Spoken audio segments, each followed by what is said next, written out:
talakayan. So ito ay naka-focus sa isang macro kasanayan, so yung pagsasalita. So diba napag-aralan natin na yung pakikinig at pagsasalita, ito ay palagi. Sinasabing higit sa 50% ng masasayang sandali ng isang tao ay inuukol sa pagtalastasan. Dahil sa ngayon may wika na tayo, ito ay nagagawa sa pamamagitan ng wika at hindi lamang sa paggamit ng senyas at tunog katulad noong unang panahon. Kung sa pagsasalita ay naipapahayag natin ang ating nasa loob, dapat itong maging malinaw, maayos, tama at masining upang ito ay maging mabisa.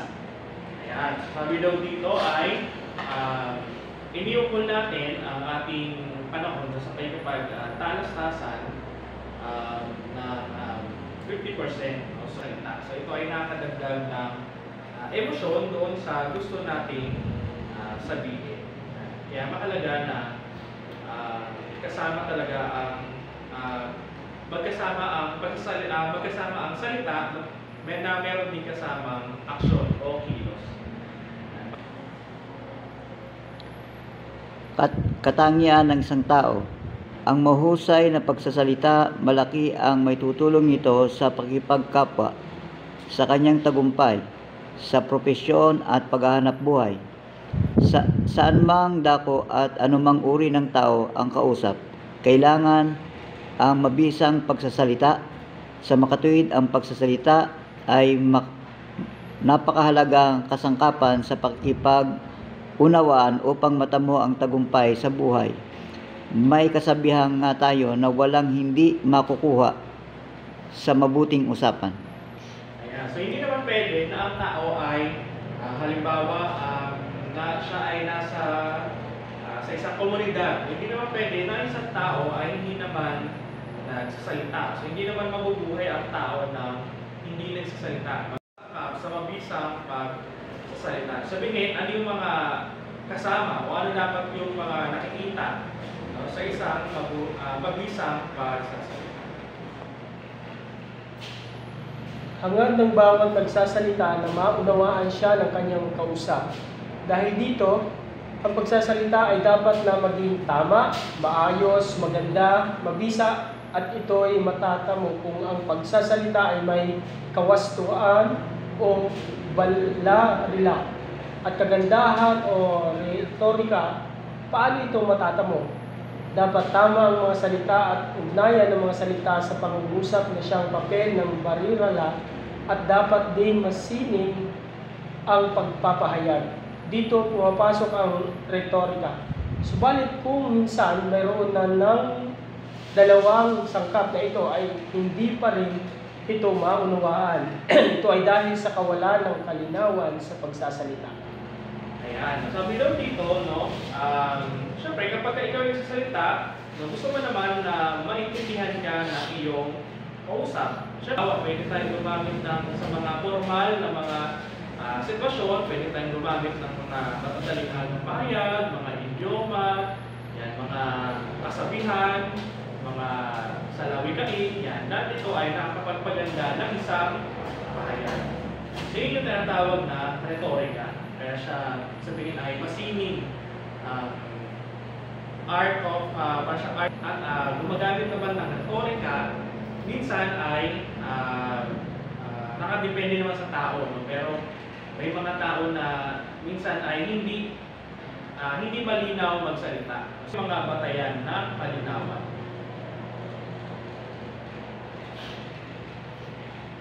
Ang isang nagsasalita ay nararapat lamang na makapaghatid ng mahalagang impormasyon, subalit kung ito ay hindi maipahahayag ng malinaw, hindi niya matatamo ang hinahangad niya. Upang maging malinaw ang pagsasalita ay nararapat na tandaan ang mga sumusunod. Ayan, so ito daw yung mga tatandaan. Paksang talakayin. Malaki ang may tutulong ng salita sa tagapakinig kung may ganap siyang kahandaan sa paksang kanyang tatalakayin. Madali siyang maunawaan ng tagapakinig. Ayan. So pag sinabing may ganap na kahandaan sa paksa, sabihin nito ay kailangan meron tayong kaalaman patungkol doon. So hindi naman tayo pwedeng magsalita pero wala naman tayong kaalaman sa bagay na iyon. So kailangan, paano tayo maghahanda? So pwedeng maghanap tayo ng mga impormasyon, makinig tayo sa sinasabi ng ibang tao. Yan, sa ilan yung mga ito sa mga hakbang kung paano tayo makapaghanda sa paksa na gustong tatalakay. Sabihin ninyo, gusto ninyong pag-usapan. Pangalawa. Paraan ng pagbuo. Ang tamang pagbuo ng mga kaisipan ng kanyang paksa ay makatutulong upang siya ay madaling maunawaan ng mga tagapakinig. Kailangan niyang gumawa ng balangkas upang matiyak ang kalinawan ng kanyang mga sinasabi. Kaya kapag sinabi natin tamang pagbuo ng mga kaisipan, isabihin nito ay, yan diba, syempre maraming mga impormasyon sa ating isipan, marami tayong mga inilagay. So ngayon ay, so yung mga impormasyon na ito, para itong, yung ating utak ay para itong bookshelf na ginawa natin para malaman natin kung ano ba yung pagkakasunod-sunod ng mga impormasyon. Pangatlo, Pagpili ng tamang mga salita. Ang tamang gamit ng mga salita ay nakatutulong din ng malaki sa malinaw na pagpapahayag o pagsasalita. Kailangan may sapat siyang kaalaman sa tamang gamit ng mga salita. ayan, so ang tamang gamit daw ng salita ay bakit daw malaki ang maitutulong ng tamang gamit ng salita? Kasi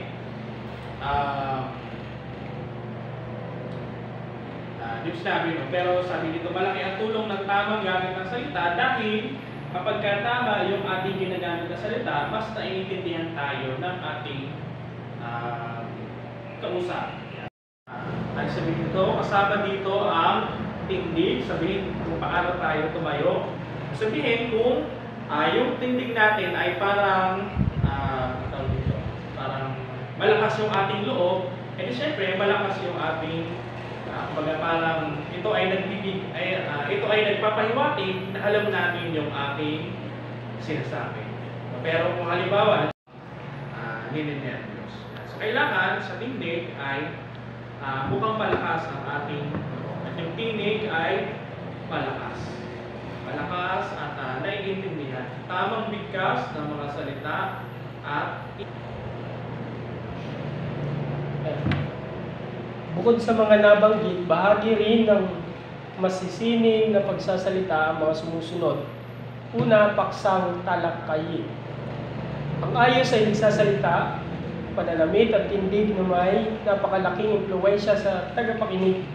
Kung minsan, kahit hindi nauunawaan ng tagapakinig ang paksa ng tagapagsalita, kung siya naman ay may kaaya-ayang personalidad, nakukuha niya ang atensyon ng tagapakinig at dito nakukuha ng mga tagapakinig ang mensaheng kanyang ipinahahatid.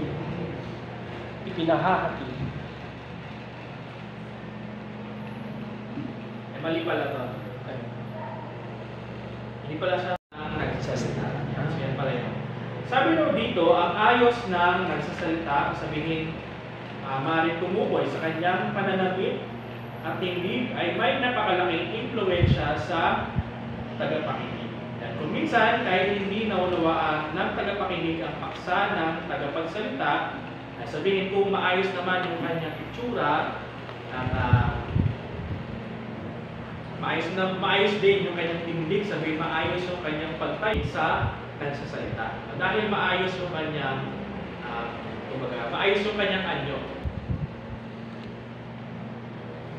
Kakayahang maghatid ng tamang damdamin. Malaki ang naitutulong ng tamang ekspresyon ng muka ng tagapagsalita sa madaling ikauunawa ng tagapakinig tungkol sa ipinahatid na damdamin ng tagapagsalita. Kaya, so dito naman ay tumutukoy sa ekspresyon ng mukha. Sabihin kung ikaw ba ay nagagalit, natutuwa, meron ka bang gustong bigyang diin, o kaya naman meron kang gustong punahin, yan, nakatulong Kakayahang pagpatawa. Mahalaga sa nagsasalita ang nagpapatawa paminsan-minsan upang mapanatili niya ang kawilihan ng mga tagapakinig tungkol sa ipinapahatid na damdamin ng tagapagsalita. Ayan. So ngayon, sa panahon ngayon, medyo nauso na rin ngayon yung halimbawa kung ikaw ay may lecture, nagtuturo, kasama na rin ang papatawa o pagbibigay ng biro. Siyempre, para makuha mo din naman yung kanilang atensyon. No? Kawili-wiling tinig.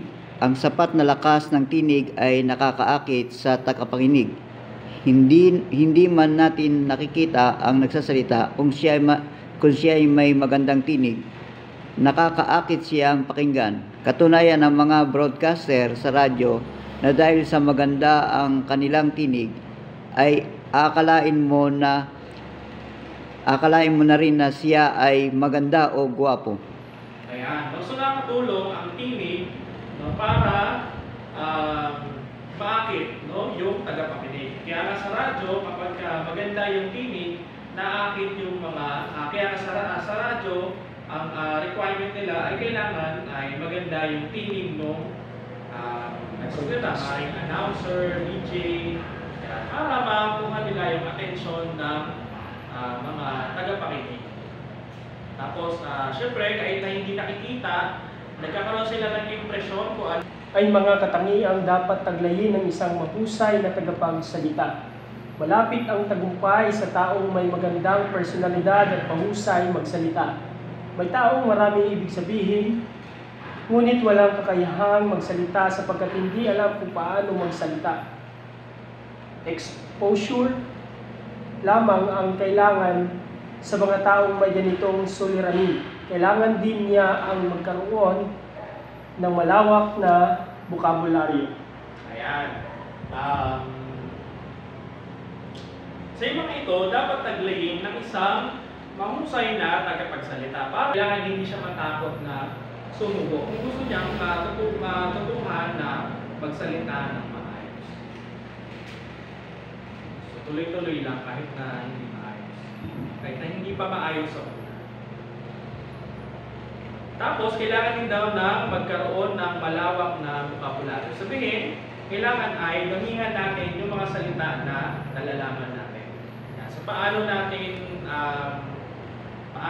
magpapalawak ng bokabularyo? So, maaaring sa pamagitan ng pagbabasa, maaaring sa pamagitan ng pakikinig sa ibang tao.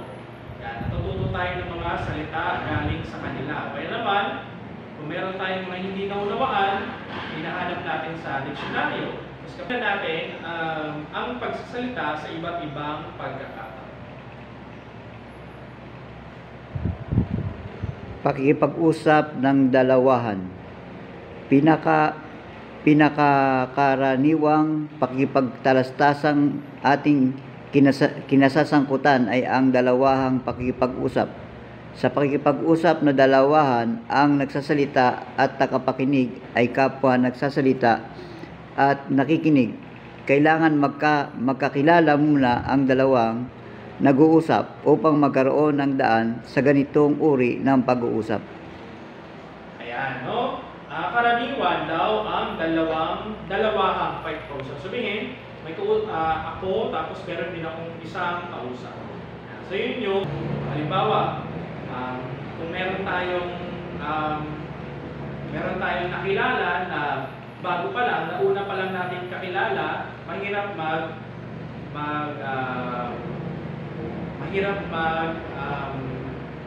makapag-usap. Kasi nga, ano yung pwede nyo bang pag-usapan? Kaya naman nagkakahiyaan, yan, kasi nga hindi alam kung paano magsisimula sa pag-uusap. Pero syempre, kapag kayo ay magkakilala na, magkaibigan, edi syempre, mas madali na mas madali na sa inyo ang mag-uusap. Parang nagpupusa na kayo magsimula ng pag-uusap. Pakikipag-usap na dalawahan. Sa isang taong walang gaanong karanasan sa pakikipag-usap, mahirap para sa kanya ang magbukas ng paksang maaaring mapag-usapan. Subalit sa isang sanay na makipag-usap, Alam niya kung paano bubuksan ang usapan. Sa dalawang parehong may hilig, magiging matagal ang usapan, subalit kung ang dalawa ay di pa gaanong nakakapagpalagayan, magiging mahirap ang pag-uusap. Ayan. So yun nga pala yung sinabi ko kanina, yung kung wala gaano karanasan sa pag-usap, mahirap na magbukas ng paksa. Para ano ba yung... Sapagkat kapwa tagapagsalita at tagapakinig, ang bawat isa sa dalawang pag-uusap, dapat bawat isa ay nagpapakita ng kasabikan at kawilihan sa sinasabi ng bawat isa. Maging natural sa pakikipag-usap. Iwasan ang pagkukunwari. Sikaping mapanatili ang mabuting daloy ng usapan. Sikaping gumamit ng mga bukas na katanungan upang ang kaharap ay magpahayag at magsalita. Bigyan ng pagkakataon ang kausap na makapagsalita at huwag suluhin ang pagsasalita. Ayan. So dito naman ay binibigyan mo ng pagkakataon yung kausap mo na siya naman ang magsasalita. Dapat nang wakasan ang usapan, gawin ito sa tamang pagkakataon at paraan. Ang pag-aabot ng kamay sa kausap o ang pagtapik sa balikat ng kausap ay mainam na paraan ng pagwawakas ng usapan. Ayan. So syempre, dapat ay meron ding pagwawakas ng pag-uusap. So hindi mo naman kailangan kamayan yung kausap, no? Lalo na kung hindi kayo halimbawa sa inyong magkaibigan, hindi kayo sanay na nagkakabayan, hindi nyo kailangan gawin, kayong kumaway lang. Pwedeng kumaway lang ng paalam. Yan. Pangalawa, Pakikipanayam o interview. Ito ay ang pakikipagtalastasan ng dalawang panig na nagkasundong magtagpo upang mahingian ng impormasyon ang taong hinihiling na makapanayam at makuna ng mahalagang impormasyon kaugnay sa mga katanungan ng taong humihingi ng panayam. Ang pakikipanayam ay ang pinakamabilis na paraan ng pagkuha ng mga impormasyon tungkol sa isang pag-aaral, isinagawang pagsusuri. ayan. So dito naman ay pakikipanayam. Sabihin ito ay medyo formal, no? Dahil meron kayong napagkasunduang araw at oras ng pagkita para kayo ay makapag-usap. Bago kayo mag-usap, ano yung mga bagay na pwede mong gawin? Una, pumili ng taong kapanayamin. Dapat ang napiling tao ay may sapat na kaalaman sa paksa. Kaya sabihin, kailangan alam niya yung inyong pinag-usapan. Kaya so kung ang paksa ay patungkol sa kalusugan, edi syempre yung kausapin mo ay yung medyo naman na nagtatrabaho sa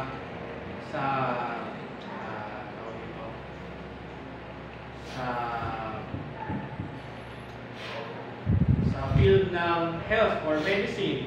Yeah. So sila yung mga pwedeng mong tanongin. So saan mo siya pwedeng puntahan.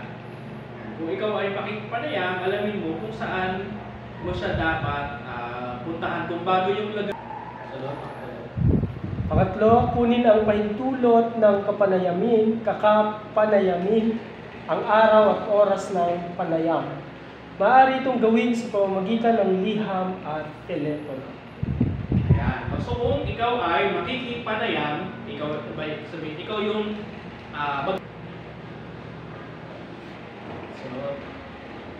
Mga bagay na dapat gawin bago makipanayam. Gumawa ng mga tiyak na tanong na nais maging kasangkapan sa pagkuha ng impormasyon. Nais makuha. Dapat nakasulat ang mga tanong. Iwasan ang mga tanong na ang kakulang kasagutan ay pawang oo at hindi lamang. Dapat buksan ang mga tanong nang mabigyan ng pagkakataon ang malayang pagsasalita ng kakapanayamin. Ang mga mahirap at maselan o mga personal na katanungan ay kailangan munang ihingi ng pahintulot bago ipahayag.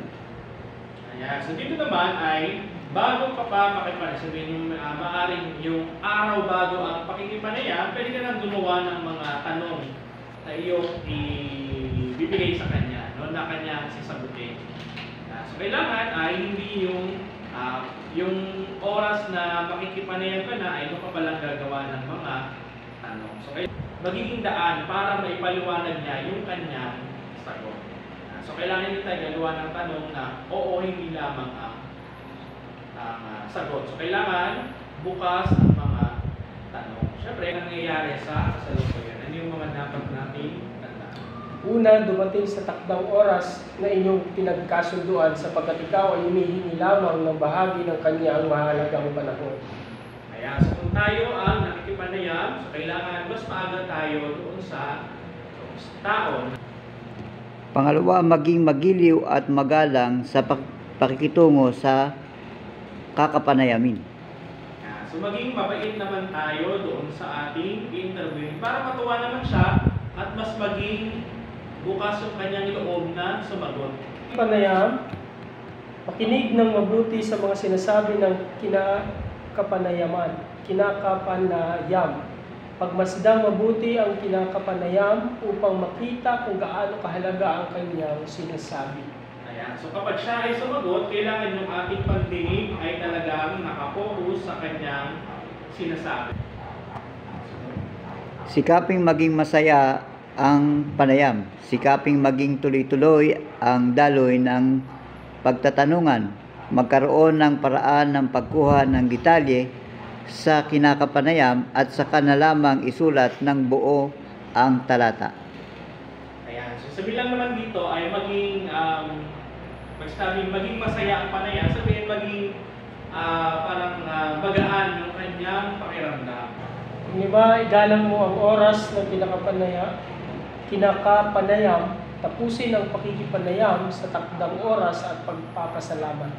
Ayan. So maging formal tayo kapag sa pagkatapos ng pakikipanayam. So maaaring Tiyakin mo sa iyong kinakapanayam na lahat ng sikreto ay sa inyo lamang dalawa.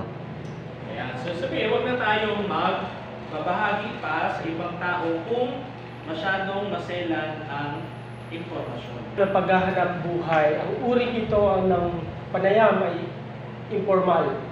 Layunin sa pakikipanayam na ito ay makukuha ng opinyon ng kinakapanayam tungkol sa isang uri ng kalakal. Malimit itong makita sa on the spot sa mga palengke, supermarket, sinihan at iba pang lugar. Kasama rin dito ang pahayagan kung may rally at strike o pag-aklas. Ayan. Sabi dito, informal. Sabihin, kailangan mo makakuha ng opinion ng kinakapanayam tungkol sa isang uri ng kalakal. So halimbawa dito, Pakikipanayam sa telepono. Sa ngayon, laganap na ang paggamit ng telepon, subalit marami pa rin ang gumagamit ng telepono. Dahil dito, marapat lamang na matutunan natin ang tamang paggamit nito. May mga bagay na dapat tandaan sa maayos na pakikipag-usap sa telepono. ayan. So dahil marami na ang gumagamit ng cellphone, pero syempre sa panahon ngayon ay hindi na cellphone, smartphone na yung ginagamit. Kasi marami na pwedeng gawin sa isang cellphone, marami na ang pwedeng magawa. Hindi na masyadong limitado yung mga pwedeng gawin. Dahil dito, marapat lamang na matutunan natin ang tamang paggamit dito. Magmagandang umaga, tanghali o hapon kapag iniaangat ang telepono. Isunod ang pagbibigay ng tanggapan o tahanan. Ayan. So tayo ay bumabati ng magalang sa tao na yon na ating tinawagan. Tapos, syempre, kung meron tayong kinakatawan, sabihin kung tayo ay representative ng isang kumpanya, sabihin natin kung saang kumpanya tayo na bibilang.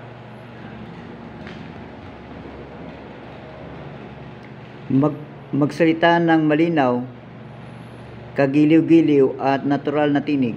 Kung ikaw naman ang tumatawag at naramdaman mong inaangat ang auditibo sa kabilang dulo, subalit walang nagsasalita, ikaw ang magsimula sa pamamagitan ng pagsasabi ng hello at pagkatapos sundan mo ng pagbati ng magandang umaga, tanghali, hapon at itanong sa paraang magalang kung naroon ang taong gustong makausap. Ayan. So tatanungin natin yung tao, halimbawa kung iba ang sumagot, tatanungin natin kung nandun ba yung tao na hinahanap natin. So yung konteksto nito ay syempre telepono pa lang. Sabihin na maaari ka sa tahanan, mayroong telepono doon. Pangkatang talakayan. Kahit saan at kahit anong larawan, ginagamit natin ang pangkatang talakayan. Dito masusing tinatalakay ang paksa, paraan ito na maipahayag ang kanya-kanyang kuro-kuro o opinyon upang ang isang suliranin ay masolusyonan. Ang talakayan ay maaaring gawin sa maliit na pangkano. Yeah, so hindi lang dalawang tao ang nag-usap. So, maaari kung grupo kayo ng mga tao, dito ay isang pangkatang talakayan. Kasi nga, marami kayo na nag-uusap. So, pwede mong kausapin yung isa, pwede mong kausapin yung iba, pwede mong, kahit sino, pwede mong kausapin.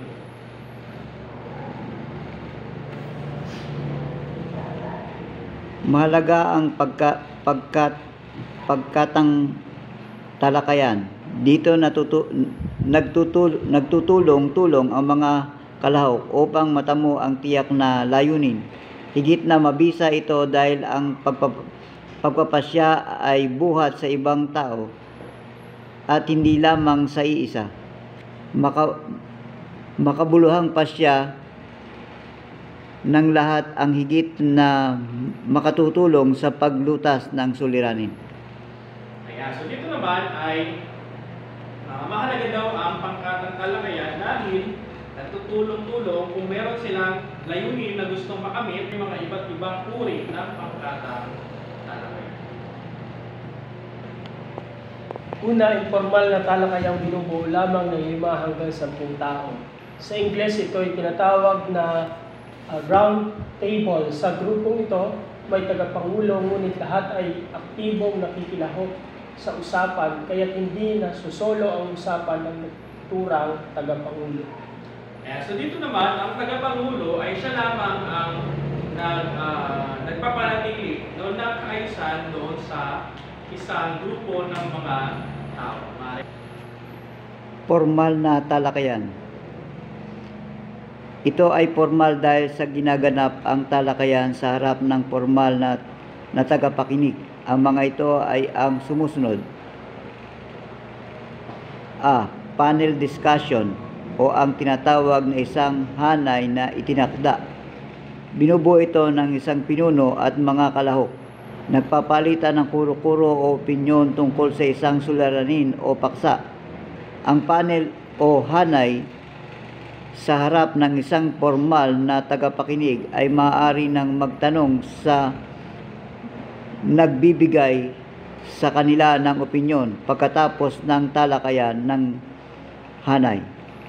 Ayan, so dito naman ay formal. Formal dahil ginaganap ang talakayan sa harap ng formal na tagapakinig. Sabihin formal o merong kaayusan ang pangyayari o ang event. Kaya Simposyong. Dito may 3 o 4 na tagapagsalita na ang bawat isa ay nagbibigay ng talumpati na tatagal ng 5 o 7 minuto. Dapat magkaroon ng pag-uusap ang tagapagsalita upang hindi magkaroon ng pag-uulit sa paksa. Matapos makapagsalita, susundan ito ng talakayan ng mga tagapagsalita at ng tagapakinig. Ayan, so dito naman 3 o 4 lang ang tagapagsalita sa isang symposium na dahil mahaba yung kanilang pagsasalita. No? Diba? 5 ang pag-uusap para yung kanilang paksa ay hindi magpaulit-ulit. Sabihin kung napag-usapan na ng isa, hindi na dapat tatalakayin ng mga susunod. Yeah. So yun, para hindi pa ulit-ulit daw ang paksa. C. Lecture forum. Dito'y may isang tagapagsalitang tatalakay o magbibigay ng panayam sa mga isyung may kinalaman sa isang suliranin. Ang mga tagapakinig ay magbibigay rin ng opinyon at maaari ring magtanong. Kailangan ang tagapamagitan upang maging maayos ang tanungan o pagbibigay ng opinyon.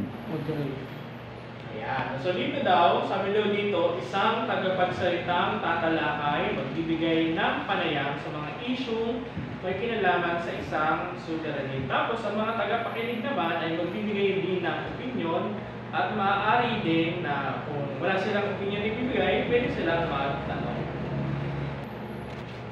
Talakayan ng lupon. Ito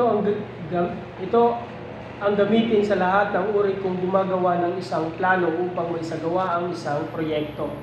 Sa talakayan ito, ang pinuno ang may kontrol ng talakayan upang matapos sa takdang oras ang nilalayon ng talakayan.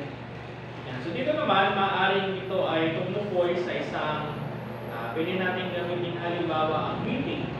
Mag-meeting, merong isa na pinuno, sabihin siya yung leader, sabihin siya yung may control ng kalakayan. Sabihin, kapag tapos na, lilipat naman siya sa ibang mga pag-uusapan. So para siya yung mag-control ng oras para kung halimbawa ang oras nyo lamang ay 2 o 3 oras sa isang meeting, ay matapos nyo sa ganong oras. So hindi kayo susobra ng masyadong patagal doon sa meeting ninyo para makamit ninyo yung tamang oras. So dito naman, masasabing makabuluhan daw ang isang talakayan kung ito'y nauukol sa isang kapaki-pakinabang na pagsasabihin. Merong silbi, merong gamit yung, merong kahalagahan ang paksa na iyon na ilalahad bilang isang katanungan. Tapos, yung tanong na iyon, doon magsisimula yung mga impormasyon na ilalagay, na ilalatag, doon magsisimula na magkaroon ng mga issue na tatalakayin patungkol sa paksa na iyon. So may tatlo itong uri ay sa layunin. So yung una ay paksang ang layunin ay humimok ng karagdagang kaalaman. So ang ginamit nga na halimbawa, bakit marami sa mga Pilipino ang ayaw sa tsa-tsa? Sabihin, dahil sa tanong na ito, ang mga tao ay magbabahagi ng sagot. So hindi ito nasasagot ng oo o hindi. Sabihin, ipapaliwanag talaga nila yung kanilang mga paksang ang layunin ay umahanap ng lunas sa suliranin. Halimbawa, paano maiwasan ang korupsyon sa pamahalaan? Sabi daw, ang paksa daw, ang layunin daw ng paksa ay humanap ng lunas sa suliranin. Sa halimbawa, paano maiwasan ang korupsyon sa pamahalaan? So alin dito ang kusina lang? Paksang ang layunin ay magbigay ng halaga. Halimbawa, paano makatutulong ang mga OFW sa ating bayan? Ayan, so nagtatanong tayo para sabihin paano nakakatulong ang mga OFW sa ating bayan. Sabihin, nabibigyan natin ng kahalagahan ang mga OFW sa magitan ng pagsagot. Isang talakayan, gumagamit ito ng mga tanong na maaaring gamitin gabay upang malutas ang suliraning pinag-usapan. Ang mga tanong na maaaring mabago ayon sa takbo ng usapan sa talakayan. Halimbawa, ano ang ibig sabihin ng blank? Gaano ka-grabe ang suliranin? Ano-ano ang mga sanhi ng suliranin? Sino-sino ang mga kasangkot? So dito naman ay gumagamit ng mga, sabi daw sa pangalawa, may kaayusan ang isang talakayan. Sabihin, gumagamit daw ito ng mga tanong na maaaring gamitin gabay para malutas ang suliraning pinag-uusapan. So gaya sa halimbawa, ano ang sabihin ng yung nasa paklang, yung slide sa lugar na ito. ito. Kaya naman sa pangatlo, ano-ano ang mga sanhi ng landslide? Bakit nagkakaroon?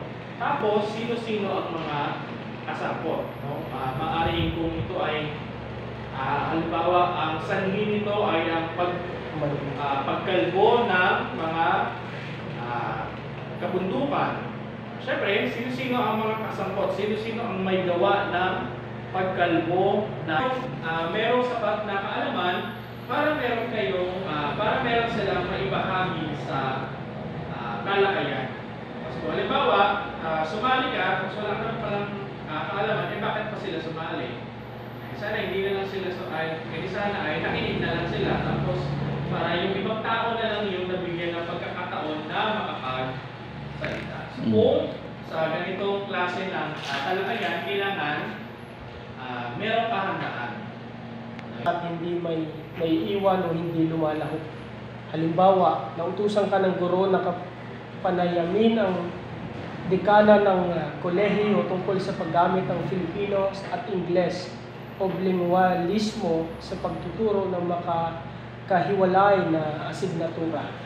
Kaya sabi daw, masiglang makilaw, sabihin, sumali ka kung ikaw ay kasama doon, sumali ka sa talakayan ng bawat isa. Sabi, ang bawat isa dapat daw ay sumali sa talakayan at hindi magpapaiwan o kaya hindi tayo, yung parang hindi na lang tayo sasali, parang tatahimik na lang.